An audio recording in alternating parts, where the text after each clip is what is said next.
మన సంస్కృతి సాంప్రదాయం అనగారిపోతుంది.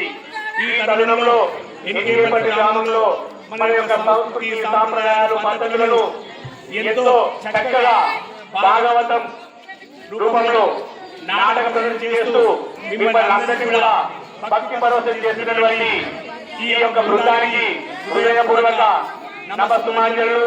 ఎందుకంటే మన ధర్మం మనం కాపాడుకోవాలి, మన పిల్లలకు మన యొక్క పూర్వీకుల చరిత్రలకు తెలియజేస్తూ వారి యొక్క క్రమశిక్షణగా మంచి పౌరులుగా ఎదగడానికి కృషి చేస్తున్నటువంటి గ్రామ పెద్దలకు మరియు ఈ యొక్క భాగవతం నేర్పిస్తున్నటువంటి పంతులు గారికి, నేర్చుకుంటున్నటువంటి బృందానికి మరియు ప్రజల బృందం చాలా ఒకరోజు పని కాదు, పండిత బృందానికి కూడా హృదయపూర్వక ధన్యవాదాలు తెలుస్తున్నాం. ఈ అవకాశం ఇచ్చినందుకు, మీకు సమయం ఆలోచన చేసినందుకు, క్షమించి అవకాశం ఇచ్చినందుకు ధన్యవాదాలు తెలియజేస్తున్నాం.